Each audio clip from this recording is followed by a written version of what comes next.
Hi there. Welcome to my channel where we celebrate the tasty ingredients and cook delicious food together. If you have not subscribed yet, please click on the channel icon down below to do so. I would love to share my weekly cooking experience with you.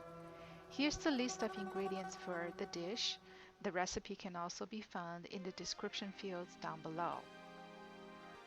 Today, we're making wonton soup, a traditional Chinese breakfast that is quite easy to spot on the menu of most Chinese restaurants. Although wonton wrappers are sold at most grocery stores, today I'm introducing an authentic recipe, including making the wrappers from scratch. Let's go ahead and get started. Add half a cup of water to 2 cups of all-purpose flour. Use chopsticks or spatula to roll it into smaller doughs, and then add the other half of the cup of water in there and just keep stirring it, and then use your hand to make it a large dough. Just knead it and make it smooth.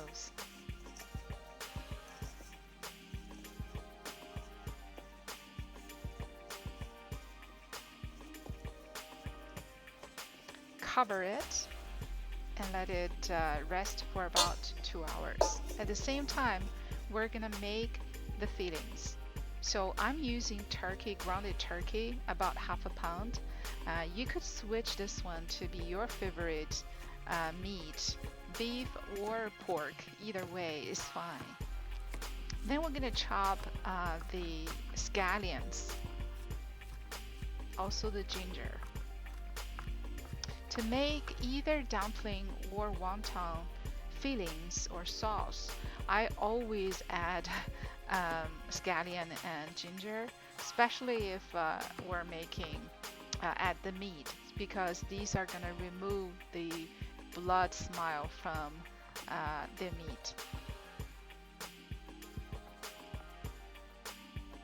As a matter of fact, when we make wonton, I always add more scallions to give it a stronger taste, because typically the wonton, we're going to use more grounded meat than the dumplings. In my recipe, I did add some celery. It's just because I wanted the healthy ingredients with fibers in there instead of just meat. But if you really go to the traditional Chinese restaurant, typically wonton doesn't really have vegetable in the fillings. So we're going to add all of those chopped scallions and ginger together with the grounded turkey. We're going to add a dark soy sauce, 5 spice, cooking wine,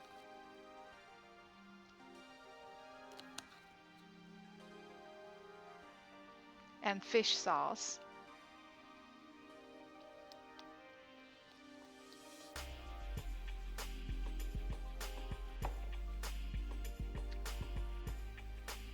And oyster sauce.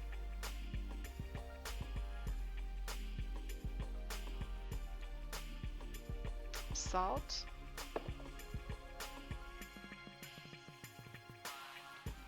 Mix well. And you know the rule of thumb is always mix it towards the same direction. And for me, it's always counterclockwise. Just make sure it's the same direction. So at the end of the day, the fillings is going to be something very sticky, and the filling is going to stick together as a meatball after boiling.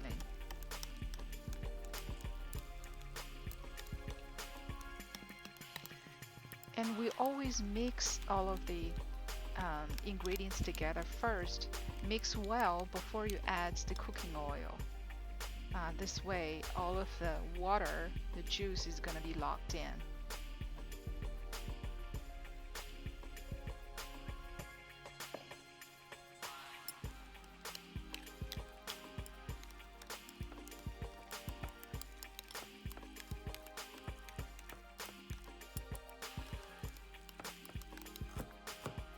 Now I'm chopping the celery. You could substitute the celery with cabbage or even zucchini. So those are all perfect fillings. Just make sure you don't add too much because once again, wonton, the majority of the fillings are meat. So we don't add too much vegetables, then that will change into dumplings. Well, that's just my personal opinion.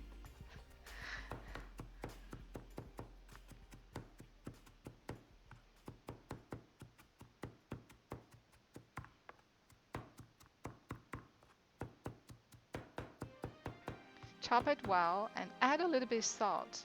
And then we're gonna squeeze it, the liquid out because we want our fillings to be very solid.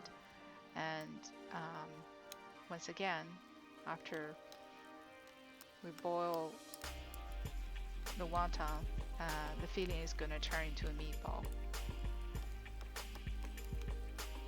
In order to have that effect, you need to squeeze out the liquid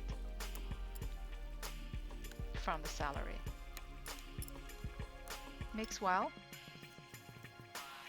Now the dough is pretty much ready.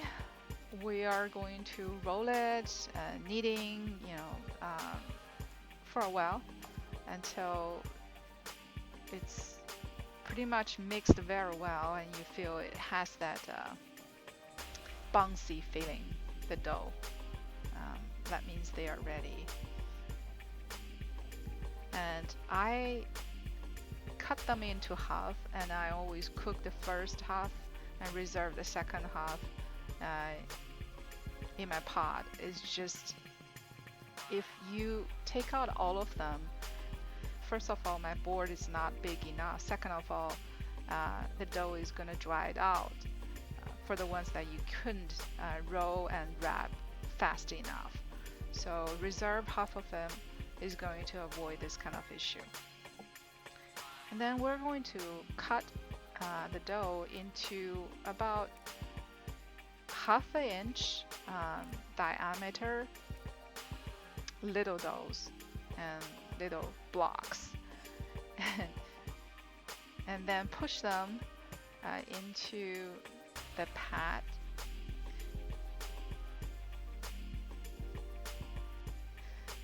When you push them, the trick is always find where you cut the surface, right? Where you cut, and push that surface down, and don't push the side down. This is actually very important if you want to make a round shape wrapper at the end of the day. And then just roll it.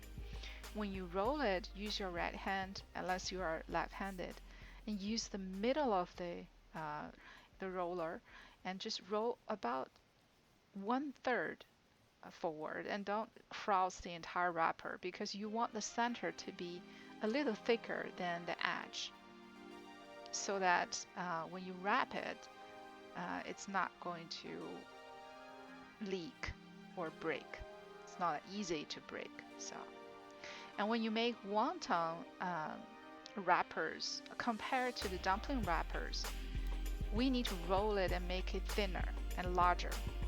So when we wrap it, we put the fillings on the side instead of the center compared to the dumplings, because we want to leave a skirt. So the edge of the wrapper out, and so that when we make the soup, it not only looks beautiful, it tastes well too. So here you go, very easy to make. And then just squeeze the edge and the end of the edge together. Because this is we're making our own wrapper, it's not like we bought it. If you bought it from the grocery store, you need to add a drop of water before you squeeze it, so that it can stick together.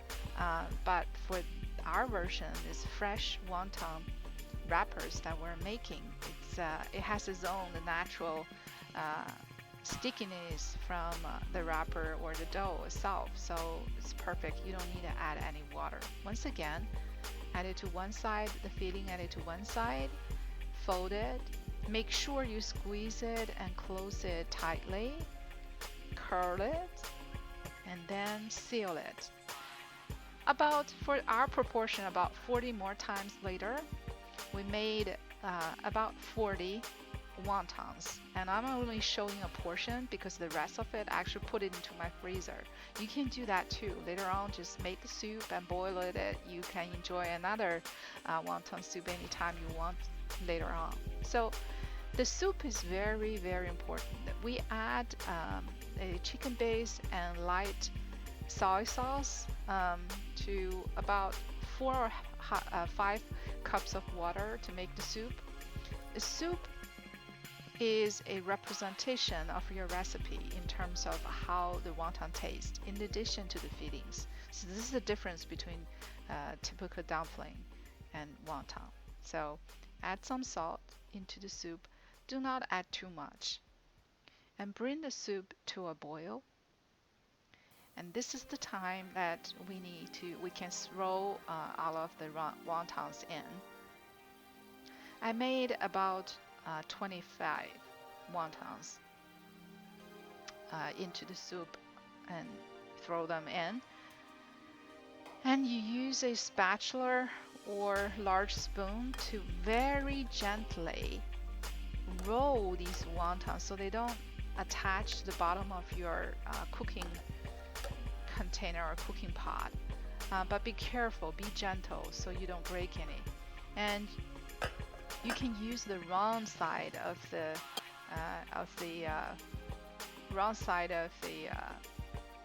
spoon so you don't break it. Just very gently. About 3 minutes later, they are all floating. This is the time we can add additional materials to the soup to make it even more tasty. For me, this is my tradition. We'll actually add some dried shrimp and some seaweed. So I'm actually using the sushi sheets. I just shredded, and then of course my favorite scallion and parsley to decorate. And then take it out, add some red pepper if you like spicy food, and sesame oil, and it's a bowl of very tasty soup, good looking. Add some vegetable, your favorite ones. Hope you enjoyed today's authentic and easy to follow recipe of the wonton soup. See you next time.